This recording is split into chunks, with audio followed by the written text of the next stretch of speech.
gosh. So at this point in time, I know she's nervous. So to make her more nervous, I just made the dua longer. I wasn't even praying in Arabic. I was like, the hip, hop, the hippie to the hip, hip, hop, you don't stop, the rock to the bang, bang, boogie, up to salam, to the boogie, to beat. Because I don't care. That's the point. I don't care. And I'm making this dua, this lady's interrupting me, and then I finish, then it's like question and answer period. I don't like you, lady. I don't know you. Why do we have to talk? So I'm trying to just look straight ahead. You know, like when the police are right beside you, you look straight ahead. And she's like, excuse me. And I'm like, oh, no. She's like, excuse me, sir. I was like, here it goes. Can I help you? She goes, yeah, I find out that's what people do when they want to insult you without insulting you. They go, Sir, you were doing something. I was like, I sure was. She said, what were you doing? I was like, being annoyed. Go ahead. She goes, no, you had your hands in the air. What were you doing? So I was like, this is my weak attempt at dawah. I was like, well, I was making a dua. I didn't want to give it an easy term. I wanted to stretch it out. I was making dua. She's like, oh my gosh, what's dua? I was like, then I get real pious. I was praying to my Lord. She's going, oh, that's wonderful. You pray, I pray. We have something in common. I'm like, this isn't going to go well. She goes, we pray together. Oh, this is a blessing. So, are you Christian? I was like, not anymore. She goes, oh, well, what religion are you? Because, you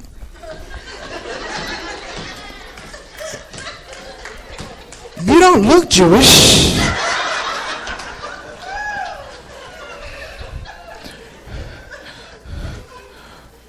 So I lowered my voice a couple of octaves just to scare her. She's like, what religion are you? I looked at her, I said, Muslim. She's like, oh my gosh. She goes, what were you praying for? I was like, you. I'm sorry, Khalis. You knew this was what it was going to be. You know I got issues.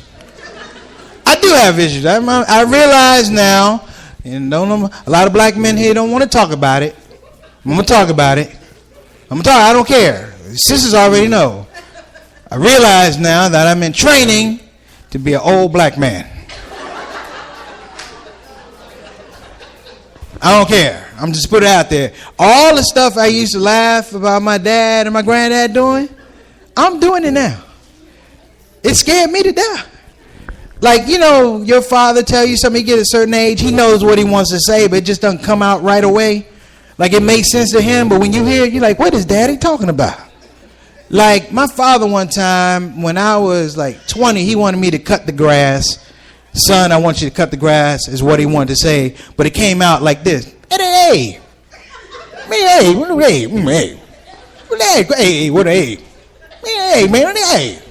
hey, cut the grass. My daughter came up and said, Daddy, can we go to the park? And I was like, wanting to say, yeah, that'd be a great idea. But it came out, hey. And said, when you're an old black man, you don't worry about stuff like the weather. You know why? Because the weather is the weather. It's going to be what it is. That's what it is. You don't bother me. I don't like people go, don't you hate the weather? I'm like, no, I hate you. Leave me alone. It's logic. It's Islamic. You're going to figure it out. If it's 15 degrees below, you're going to figure it out. I don't need to watch the weather report, Weather Channel. I just need to open the door. If it's 15 below and I open the door, you know what's going to happen. I'm going back in this house. It's ridiculous.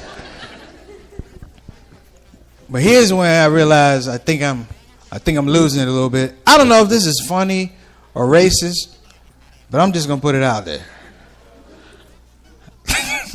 Look at the people. Astaghfirullah.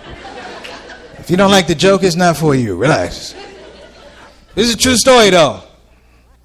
Khalis, I'm sorry. Master Fard.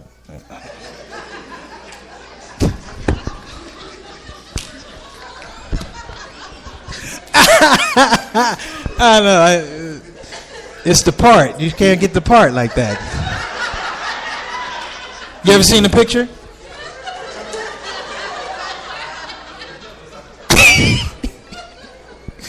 All right, true story. I had to take a flight from Los Angeles to New York.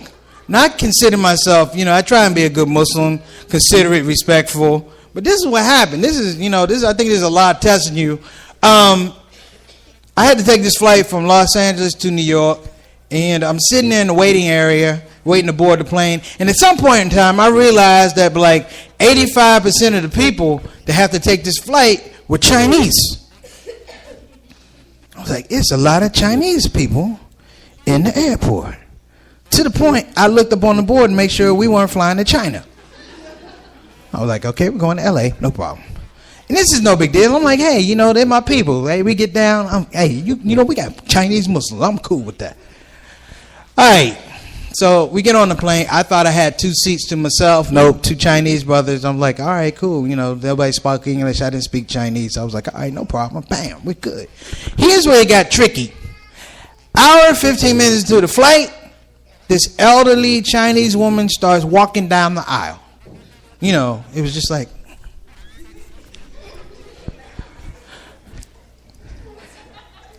And she stopped at my row.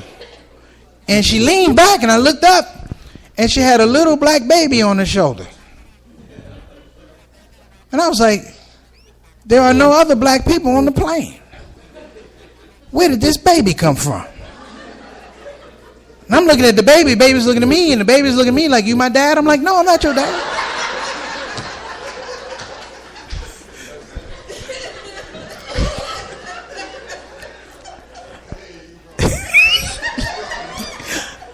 But my sense of Islamic responsibility, I had to make sure the baby was okay. So I'm looking at the baby like, and I realize there's a problem because I don't speak black baby. So I'm like trying to converse with the baby like, hey,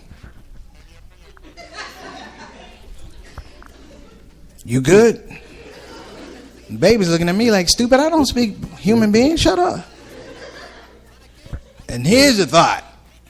I don't know how tired I was, or if I was fasting that day, but I was looking at it, and the thought hit me. I was looking at the baby, and the baby's looking at me, and I was like, this is amazing. The Chinese are making black babies. And then the baby looked at me like, no.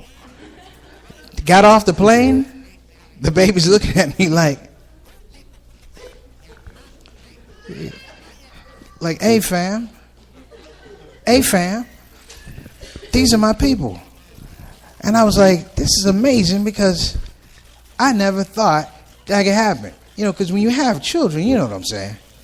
And it's like, I was sitting here and I was like, that is the most amazing thing. But it's interesting because at some point in time, I was like, that baby is going to be a star. I was like, this baby's going to be a star. You know why? I was like, this baby's probably going to grow up and speak Chinese. I just lost half the office. It's all right. That actually wasn't a joke. That was actually a story. Look at the people. Astaghfirullah. Shut up.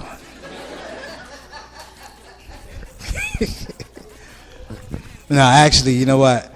I actually did hang out with the baby and found out. And the baby was actually, I guess the father was in the military. Was stationed in China. And I was like, oh, that's cool, but you got to ask folks. We assume a lot of stuff. Like sometimes, when you convert to Islam, you assume a lot of things. Like when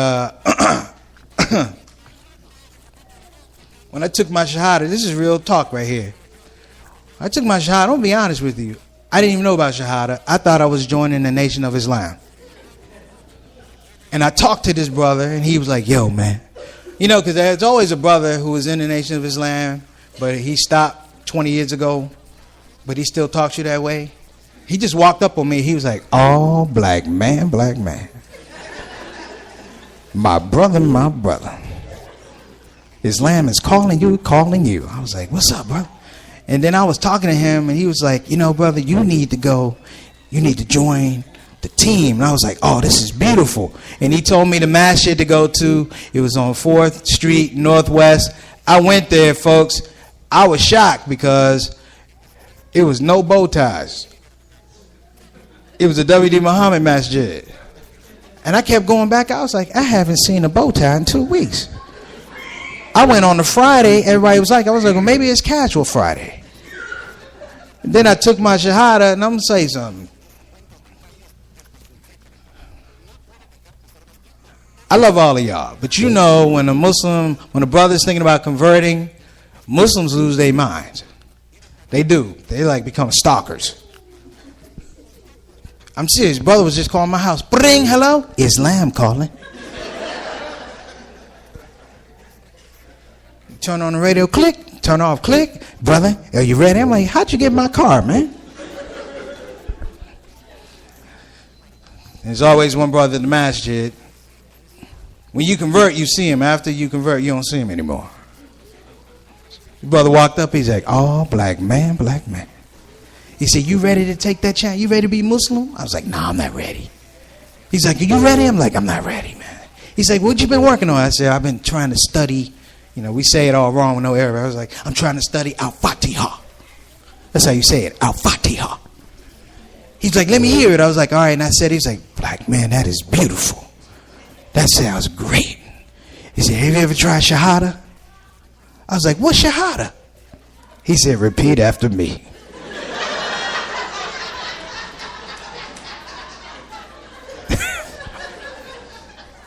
I repeated it. Fireworks went off. Takbir, shut up. What's going on?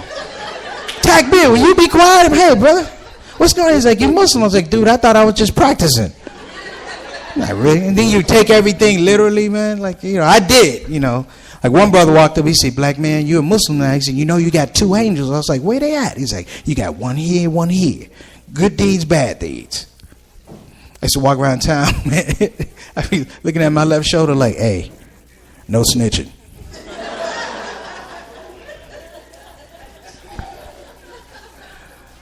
But my favorite story, I don't tell it and I'll finish.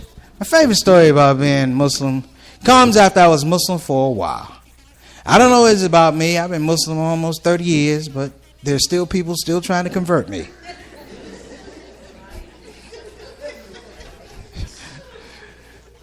And when you black and you show up to a masjid, people have questions. I went to this one masjid. I'm not going to say it was in the Pacific Northwest. I went to this masjid, and the people, this is old school. Like, this before you had the technology. You know what I'm saying? Before you had the apps. You know, they have, people take selfies. Back in the day, it was just called selfish. I went to this masjid, you know, got it out the phone book, went there, checked it out. People, I went there, real talk, it was all Pakistani and Indian people. Whack. And I'm not tripping. I was like, they're my people, all right. But it was a little bit different.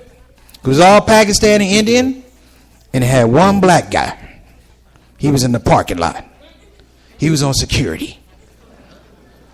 I walk up, people, he stops me. He let everybody else, he stops me. I'm like, assalamu alaikum, Mark. He's like, yeah. Walaikum assalam. Hold on a minute.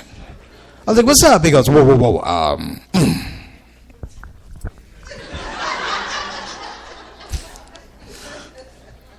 Are you Muslim? I was like, yeah. He goes, how long you been Muslim? I said, about 20 years. He goes, do you like it? I said, no, I was going to quit next week, man. Thanks for reminding me. I said, can I go in now? He goes, no. I said, problem? He goes, yeah. You're not from around here. I was like, no, and neither are you. Can I go in now? He's like, well, I just need you to know some things before you go in, brother. I was like, what's going on? He said, let me tell you what's going on. It was kind of insulting. He goes, you see the people going into the masjid behind me? I said, yes, sir. He said, let me tell you what they're going to be doing. He said, they're going to be praying. I was like, I'm glad we cleared that up.